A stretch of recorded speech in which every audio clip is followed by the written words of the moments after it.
Monthly recap for September. How's everyone doing? Hi Greg. How you? Hello. You all right? I am good, thank you. Cheers, big ears. Cheers. I'm very excited. How's your September been? Well, I don't want to talk about September. I want to talk about our new podcast guest who's coming on in 45 minutes. Jennifer Moore. Can't wait. Cannot wait. I've been a big fan of Jennifer for a while.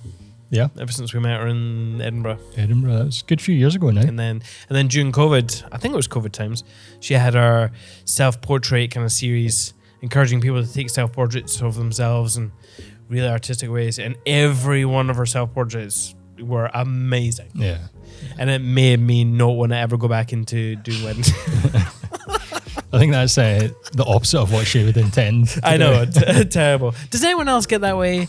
Like, when you discover someone's work, you realize that you're never going to get to that level. So it's like, well, what's the fucking point?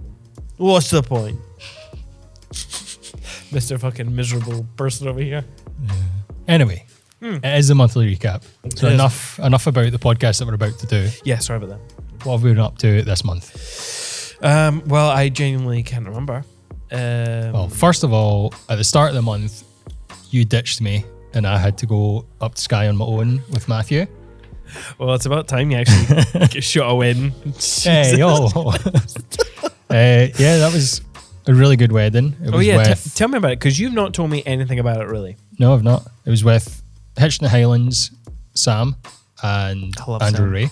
Which I love Sam and Andrew. is always a good combination whenever the three of us team up. Yeah, agreed. And it was for the owners of Cafe Cool. So it was Skye locals had the wedding at their house and then at the cafe. Was really relaxed. Was it a cool wedding? It was. What else? On the drive up, we ran into a traffic jam and there was a 1 hour standstill, not even crawling, standstill at the Three Sisters, Glencoe. Oh, man. Just came to a halt in like 10, 20 minutes past. Could see people getting out of their cars and walking about. Eventually, we just got out of the car because it was a lovely night. It's like, might as well just chill here because we're not moving. The guy in front of us got his drone up and flew that down the valley to see what was happening. Did he see? He couldn't get far enough. It was that far, the tailback. See, I always worry about that when you go up to like Glencoe, because with Skye it's a little bit different. Usually you go up the day before and you stay over and then you wake up and you're there. With Glencoe, it's only like 2.5 hours, so you can leave from Glasgow and get to Glencoe at a good time. But it's always in the back of my mind, if someone breaks down, this was when we drove past the car park at the Three Sisters. There was a motorbike and a car that had been in an accident. So I don't know what happened. I've not checked the news, but it didn't look great. So at least we got to Skye. That's what you have to think about. Oh yeah, at least you got to that. At least you got to Skye. No one died. Yeah. Or did they? I don't know. What else? I made some notes. So it wouldn't have been last month's recap that we talked about Charlotte and Rory. Finished about Skye. Oh, you're not. What else? More stories. Oh, sorry. Because there was one bit that I've definitely not told you about. Okay. So I think I told you about the Argo. We get chucked in the back of an Argo and driven to a beach. Yes, Matthew was very excited about it. When we got there, the guy was opening the gate that was driving the Argo, and we pulled up and we were like, is this where we have to park? Like, are you going to try and get in here? Can only really fit Andrew in here. We're like, we can't walk that distance. Like, it would take us half an hour. You'd be finished and back by the time we were there. So eventually we're just like, grab the cameras, Matthew, quick, we're going in. Jumped in. As we were driving away, I was like, I think I left the car unlocked. I was trying to press the button from my pocket as we drove off. I was like, that's what it is.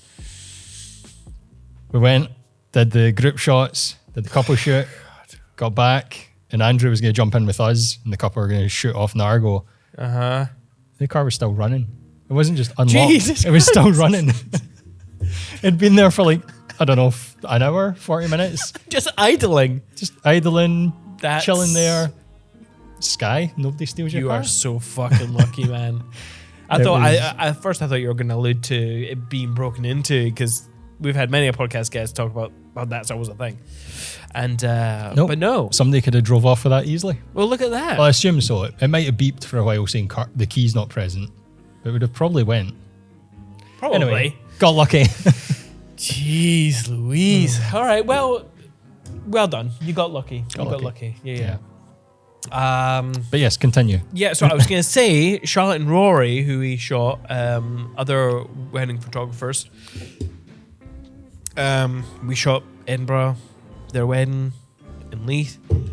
They sent us a package, and it went to our old address. So it was a package sitting there, and maybe a month later, you realise that there was a package floating around somewhere. Rory messaged say, "Have you got anything?" And we're Yes. like, nope. Figured out it was maybe next door. Which Yes. it was. And then, well, it was, but wasn't really. Because I went to look where the packages go. And there was a whole bunch of packages. And I looked at every single one of them because there were so many. It wasn't there. I messaged the owner of the building. It magically shows up. I'm like, sure. Okay. Anyway. Such a skeptic today. Such a miserable bastard. Anyway, they sent us this. Yeah. Charlotte and Rory, you should not have sent us a whiskey. That's dangerous. yeah, heavily peated beasties. Port Charlotte, 10-year-old. Thank you very much. I've never had this. Greg. So when I went to open the package, I thought, let's play a little game, Greg. What do you think? What do you think it is? Well, we could look at it and be like, definitely a bottle of whiskey. looks like a whiskey.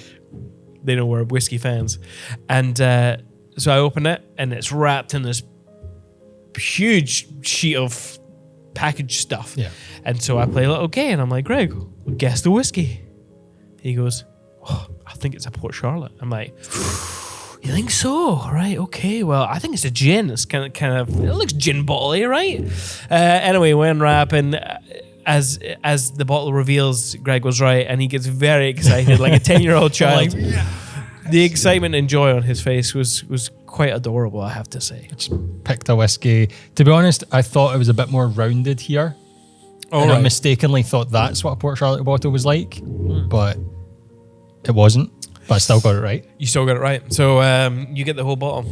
Yes! Kidding. So yeah, we're going to be drinking this. Maybe open it tonight. I think so.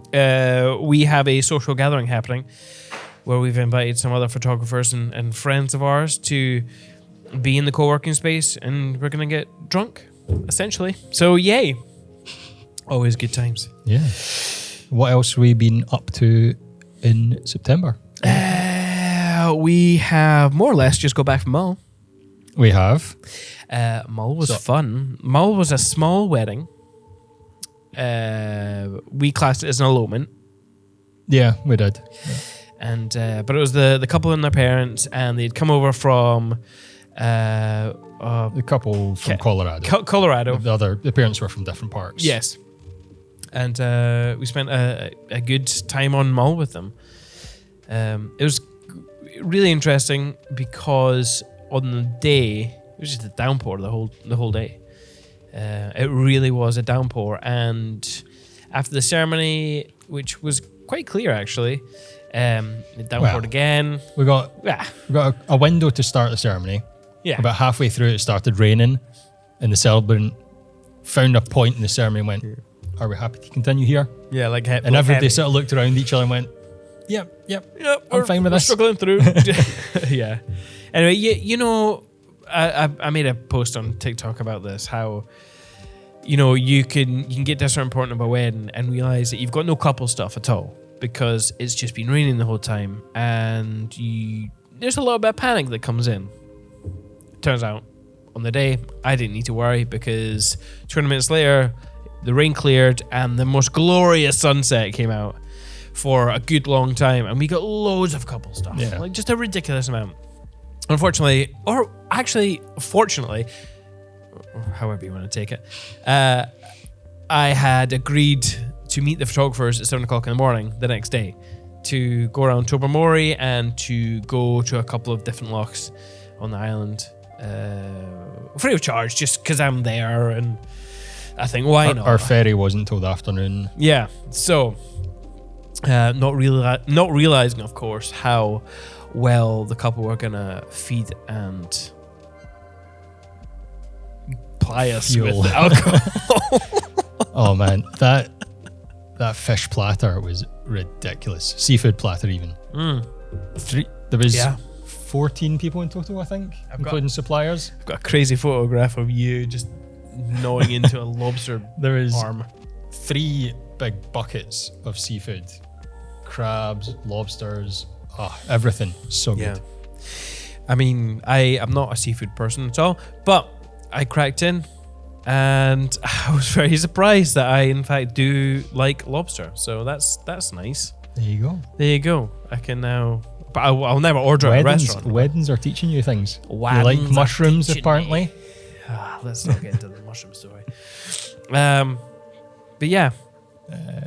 They had paid for express turnaround, which means that I have more or less just come out of a very high stress editing blitz for the past half a week, where I just went through everything and got it done. Yeah. Because they've planned a big family event for 2 weeks and 110 people are going to be watching this, and then they reveal themselves. Their plan is show the film to everybody and then walk out after that. Yeah. Which... So, a wee bit of pressure on the film. I it seems like it's more pressure than normal, but it's not. Same amount of I pressure. think the idea of 110 people sitting down and designating or being forced to watch this 10-minute film, there's a different experience there for when you know you're editing for a couple who are probably going to be sitting in their living room and having some wine and whatever, and they'll probably send it to 110 people, but those people will be on a phone, on a laptop, making dinner while watching it. Yeah. Like, it's different. And there's no like build up. Like, there has to be a little bit of a build up for the couple to then come on stage and be like, "Oh, we got married!" Wow. Yeah. So yeah, I really pulled out all the stops for this edit. But we started it. Well, we always start it that night, where I always import the footage. But literally started syncing it the next morning. On the drive to the ferry, was getting everything synced up. On the ferry, we're getting everything cold. Cutting the ceremony edit. Which is, I mean, there was a little bit of a shame because I knew there was going to be some family on the boat, and my thought was going to be, I'm going to go around them all and just chat to them and stuff. And I just, after the shoot, I was quite tired, and I was just very aware that I had that edit, so I just disappeared into my work, which I feel was a little bit of a sadness to the end of the event, but is that it though? I've got a little bit of a cold. There's been a cold in my family. That's been fun. The struggles of that kind of stuff.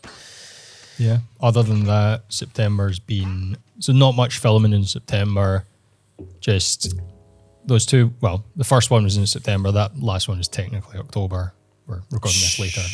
Again, a bit of tons of editing, delivering films, and I got a week in Centre Parks. You got a wee trip to London. Oh yeah. So bit of fun as well. It'll be a bit of fun, which is nice. This is the time of year where you start to realise that you've got some social events on, and you start,